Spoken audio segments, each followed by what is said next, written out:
Bienvenidas y bienvenidos estudiantes de secundaria. Me da mucho gusto que nos acompañen en esta sesión de Aprende en Casa para la asignatura de Ciencias Física. Mi nombre es Daniel y en esta ocasión nos acompaña el maestro Diego Borbolla Velasco. Bienvenido, maestro. Gracias, Daniel. Es un gusto participar en esta sesión. Les envío un cordial saludo a todas y a todos los que nos acompañan desde casa. Tengan presente que debemos seguir las indicaciones de nuestras autoridades sanitarias, como utilizar correctamente el cubrebocas, cubriendo nariz y boca, lavarnos constantemente las manos o utilizar gel antibacterial y, si nos es posible, permanecer en casa. Es correcto, maestro. Al seguir estas indicaciones, pronto alcanzaremos el semáforo verde, lo que nos permitirá regresar a las aulas. Recuerden que si se cuidan ustedes, nos cuidamos todos. Muy bien dicho, Daniel. En esta ocasión vamos a abordar un tema muy interesante. Como ya sabemos, nosotros estamos en un planeta perteneciente al Sistema Solar, que a su vez se ubica en la galaxia llamada Vía Láctea. Pero, ¿qué es una galaxia? Me resulta bastante interesante, sobre todo porque una galaxia contiene millones de estrellas, pero no solo existe una galaxia en el universo, sino que hay muchas de ellas y de diferentes características. Así es. Antes de continuar, alumnas y alumnos, no olviden tener su material a la mano. Necesitarán cuaderno y lápiz o bolígrafo para que puedan anotar las ideas principales que identifiquen, así como las dudas o preguntas que puedan surgir a lo largo de esta sesión. Si tienen alguna discapacidad visual, preparen sus hojas Ledger, punzón y regleta. Además, tengan a la mano su libro de texto para que puedan ampliar y comprender mejor el tema. Maestro, comprendo que las galaxias del universo son enormes acumulaciones de estrellas, gases y polvo, además de que existen un sinfín de ellas en el universo visible en las que el número asciende a miles de diferentes tamaños y formas. Pero, ¿cómo es que se formaron? Tienes mucha razón. Pues bien, después del Big Bang, o de lo que todos conocemos como la Gran Explosión, el universo tuvo un periodo en el que fue muy homogéneo, es decir, que poseía características comunes en relación de semejanza y uniformidad. Entonces, las estructuras galácticas que observamos a través de imágenes satelitales no siempre fueron así, y se podría considerar que es una evolución o transformación. Exactamente. La teoría más aceptada es que las estructuras que observamos hoy en día se formaron como consecuencia del incremento de variaciones ocasionadas por la inestabilidad gravitacional. Las primeras variaciones causaron que los gases fueran atraídos hacia áreas del material más denso. Primero se formaron los supercúmulos, luego las agrupaciones galácticas, después las galaxias, los cúmulos estelares y las estrellas. Una consecuencia de este modelo es que la localización de las galaxias indica áreas de alta densidad del universo primigenio. Así, la distribución de estas está íntimamente relacionada con la física del primer cosmos, es decir, esa fracción de segundo en la que el universo estaba tan caliente que las partículas tenían una energía muy alta. Ahora entiendo. Entonces, los sucesos para la formación de galaxias están en función del tiempo transcurrido justo después de la gran explosión. Alumnas y alumnos que nos ven desde casa, anoten las siguientes preguntas en su cuaderno y respóndanlas. Las preguntas son: ¿crees que el universo es infinito? Escribe en tu cuaderno un pequeño relato de ello. ¿Cómo se formaron las galaxias? ¿Por qué hay partes del universo que no se pueden observar? Esas preguntas son muy interesantes. Algunos datos recientes aportan evidencias de que las primeras galaxias se formaron mucho más temprano de lo que los astrónomos creían, tan solo 600 millones de años después del Big Bang. Parecen muchísimos años, sin embargo, en términos de tiempo, es un lapso muy corto para que las pequeñas inestabilidades primordiales crecieran lo suficiente para que las protogalaxias, también llamadas galaxias primitivas formaran galaxias. Tengo entendido que existe una clasificación de las galaxias, ya que en el universo se encuentra una gran cantidad de ellas. Es correcto. Hay galaxias de todas las formas y tamaños, desde aquellas que tienen densos bulbos o barras centrales, hasta las que están rodeadas por brazos en espiral. El astrónomo Edwin Hubble las clasificó en un diagrama conocido como la secuencia de Hubble o el diagrama de diapasón de Hubble. La secuencia de Hubble es una clasificación de tipos de galaxias desarrolladas en 1936. También se le conoce como diagrama de diapasón, a consecuencia de la forma de su representación gráfica. No todas las galaxias en el universo son espirales como la nuestra. El sistema de Hubble se basa en la morfología, es decir, en la forma en que éstas tienen. Su clasificación fue realizada a través de fotografías de galaxias, tomadas con un telescopio de la época. Al pasar el tiempo, se ha amplificado esta clasificación. Los tres tipos de galaxias principales son las espirales normales, representadas con la letra S, las espirales barradas o con barra, representadas con las letras S, B, y las elípticas, representadas con la letra E. Entonces, el diagrama de Hubble representa las formas y características principales de las galaxias, así como los materiales y elementos que las componen. Así es. La mayoría de las galaxias contienen miles de millones de estrellas. La Vía Láctea, que es nuestra propia galaxia, es un ejemplo muy común, ya que principalmente está formada por estrellas, gas y polvo interestelar que gravita alrededor del centro de ella, en donde se aglomeran miles de millones de estrellas con muchos otros objetos, además del enorme agujero negro Sagitario A estrella. ¡Qué interesante! Saber que vivimos en una de las muchas galaxias que existen.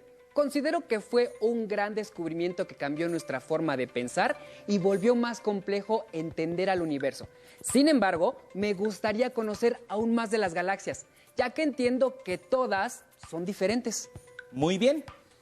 Los tipos de galaxias que se conocen no solo parecen diferentes, ya que cada una posee distintas historias evolutivas.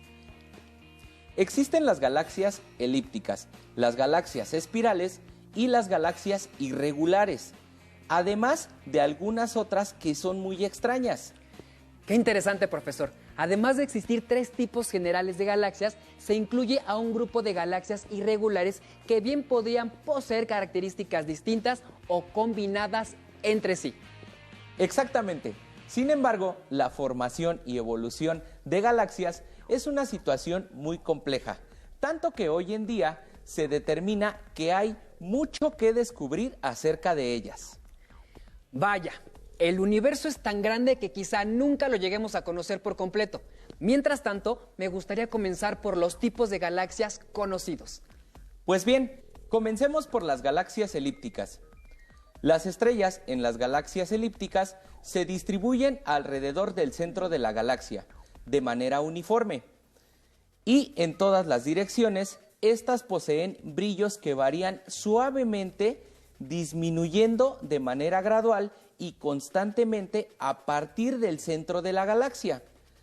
Si se observa una superficie con forma elíptica que rodea el centro de una galaxia elíptica, entonces todas las estrellas en esa superficie tendrán brillos muy similares, según el diagrama de Hubble. Son clasificadas con la letra E, seguidas con un número que indica qué tan elípticas es la galaxia. Mientras más alto sea el número, la galaxia sería más elíptica. Dicho de otra forma, será más larga que ancha. Además, muchas galaxias elípticas del universo se encuentran cercanas a otras galaxias, formando algo que llamamos cúmulos de galaxias. Estos cúmulos, cerca del 75% de la galaxia, son elípticas y pueden ser de diferentes tamaños. Dentro de este subtipo se encuentran las denominadas galaxias elípticas gigantes, que son las más grandes del universo y pueden contener 1.000.000 de estrellas o más, alcanzando un tamaño de unos 2 millones de años luz.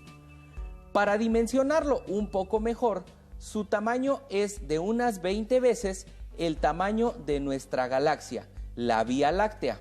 Algunas de ellas contienen agujeros negros supermasivos con una masa de hasta 3.000 millones de veces la masa del Sol. Estas galaxias regularmente se encuentran en el corazón de los cúmulos de galaxias. Fascinante, profesor. Jamás me hubiese imaginado que existían galaxias que pueden superar 20 veces el tamaño de la nuestra. Sin embargo, tengo interés por saber acerca de los agujeros negros, pues sé de ellos gracias a algunos libros y documentales. Pues bien, sin duda alguna, hablar de los agujeros negros es mencionar de una de las partes más sorprendentes, incluso escalofriantes del universo.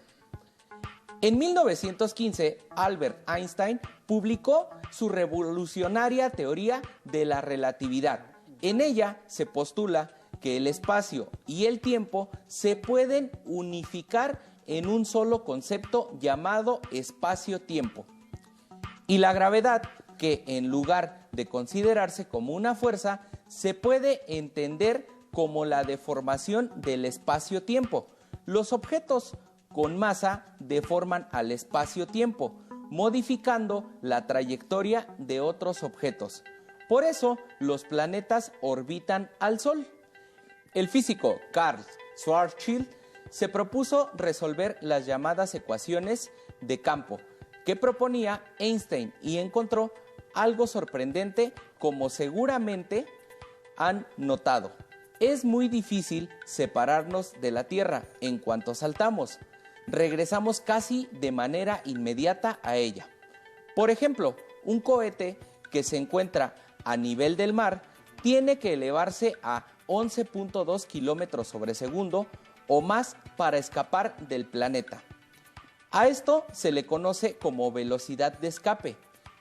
Lo que Karl Schwarzschild descubrió es que matemáticamente la velocidad de escape depende tanto de la masa del cuerpo del que quieres escapar como de la distancia que hay entre el cuerpo del que quieres escapar y del objeto que te permitirá hacerlo. Es decir, mientras más grande la masa o más pequeño el radio, mayor es la velocidad de escape.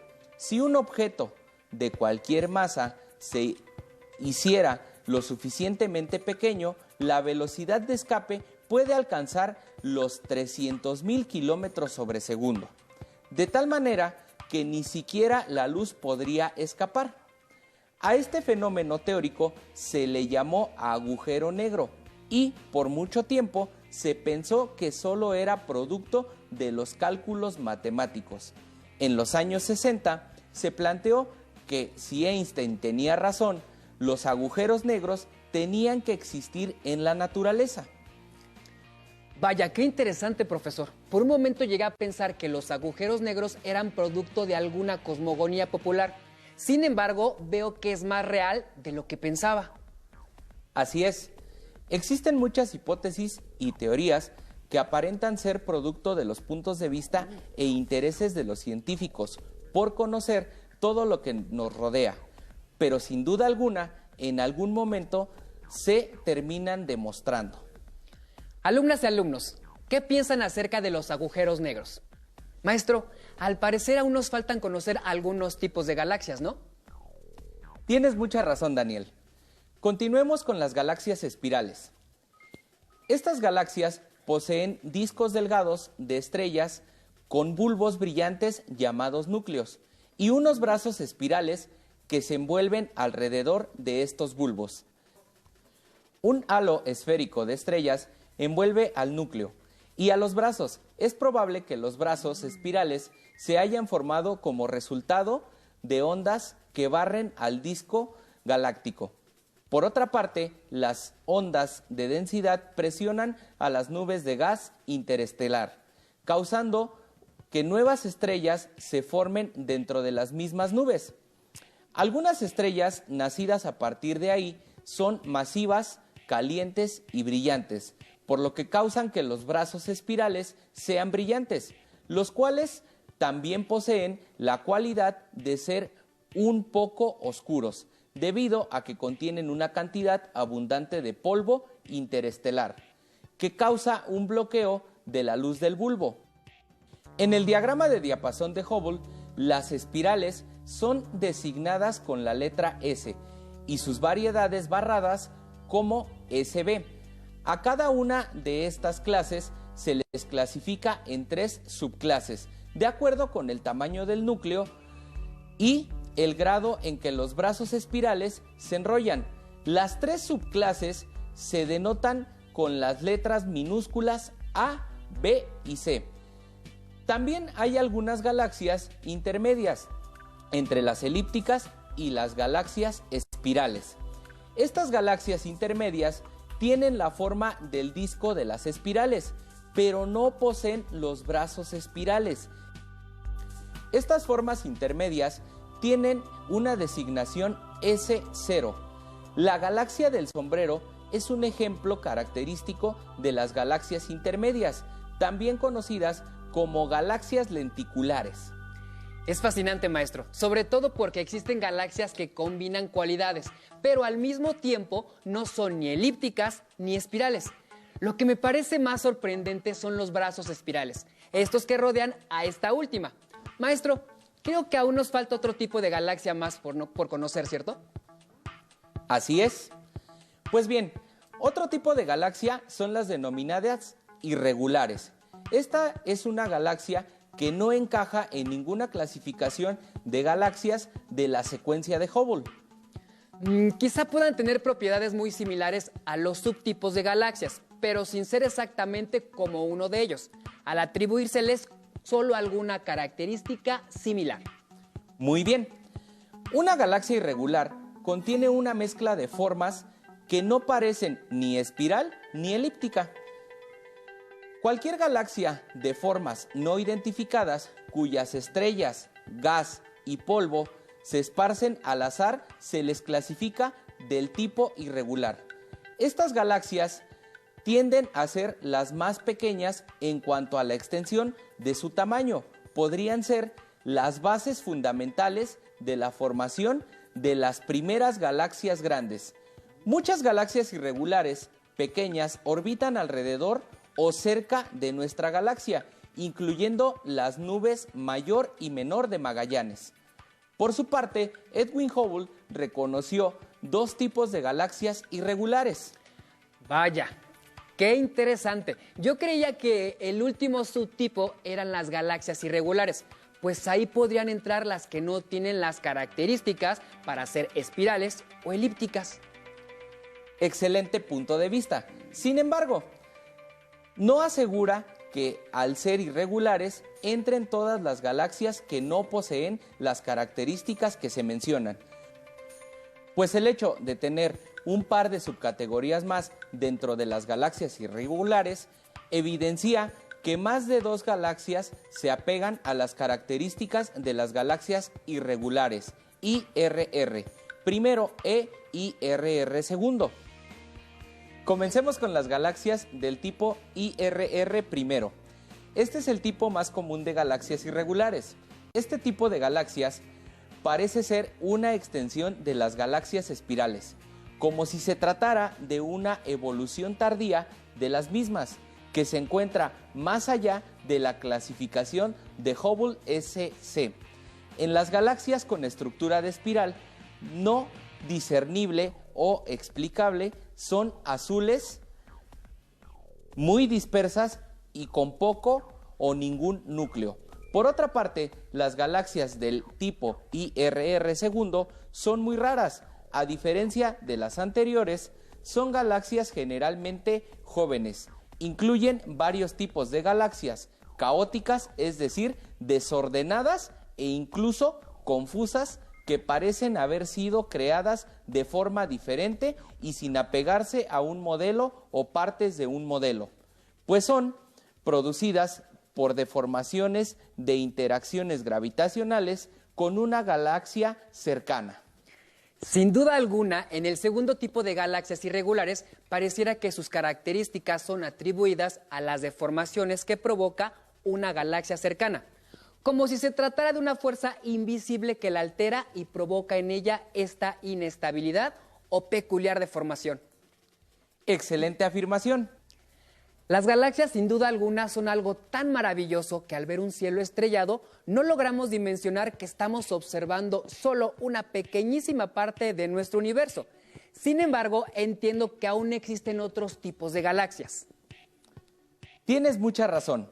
Aún falta que mencionemos la galaxia lenticular. Muy bien, maestro. Me gustaría mucho conocer acerca de ella. A este tipo de galaxias se le conoce como galaxia intermedia, pues se ubica entre una galaxia elíptica y una galaxia espiral, y en la secuencia de Hubble se clasifica como S0. Las galaxias lenticulares tienen forma de disco al igual que las galaxias espiral. Es por ello que en ocasiones podríamos llegar a confundirlas. A diferencia de las galaxias espiral, han consumido o perdido gran parte de su materia interestelar, muy parecido a las galaxias elípticas. Esto origina que no tengan brazos espirales, aunque en ocasiones existe cierta cantidad de materia interestelar, sobre todo polvo. Las galaxias lenticulares hasta ahora constituyen solo el 3% de las galaxias del universo. Sin embargo, las galaxias lenticulares suelen abundar en los cúmulos de galaxias ricos que se encuentran en deterioro o con daños aparentes de las galaxias espirales, y se estima que en algún momento las galaxias lenticulares fueron galaxias espirales y perdieron su gas por el rozamiento con el gas intergaláctico caliente que llena al espacio. Otra teoría es que su deformación fue originada por las interacciones gravitacionales con otras galaxias. Otra propuesta del origen de estas galaxias se ha realizado a través de simulaciones matemáticas, mismas que refieren que son producto de fusión entre dos galaxias espirales de masas desiguales, ricas en gas, pero esto aún no es comprobado y ambas hipótesis son creíbles. Estos son los tipos principales de galaxias que conocemos en el universo. La Vía Láctea, nuestra propia galaxia a la que pertenecemos, se estima que es una espiral barrada. Es magnífico, maestro, pero me gustaría saber por qué no se tiene seguridad de que la Vía Láctea pertenezca al subtipo de galaxia espiral barrada.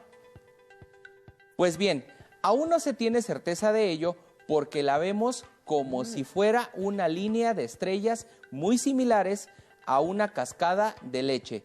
De ahí que los griegos la llamaron Vía Láctea. Sin embargo, la vemos así debido a que nos encontramos en su interior y no se ha logrado conseguir una vista de pájaro, es decir, desde afuera, para lograr observar su estructura completa, aún con los avances tecnológicos que tenemos hoy en día. Nos resulta imposible tomar una fotografía debido a la gran distancia para poder salir de ella. Ahora comprendo. Es más fácil observar otras galaxias ya que nos encontramos fuera de ellas y por ello tenemos la oportunidad de comprender a qué tipo de galaxia pertenece la nuestra. Es decir, pertenecemos a una galaxia inmensa y al mismo tiempo pequeña en relación con el universo. Exactamente. Consulten su libro de texto o fuentes fiables de información para que puedan conocer más y resolver las dudas que pudieron surgir. Maestro Diego, le agradezco mucho su intervención en esta sesión. Y a todas y todos ustedes los que nos acompañan, les invito a seguir con los contenidos que Aprende en Casa tiene para ustedes. Hasta pronto. Oiga, maestro, qué interesante. A mí la verdad Sí. es que Sí, bastante. Si tienes dudas o necesitas ayuda, llama al Centro de Apoyo Pedagógico a Distancia. El número de teléfono para secundaria es el 5536-017123. Si requieres consultar los libros de texto en versión digital, recuerda que los puedes encontrar en la página conalitec.cep.gov.mx.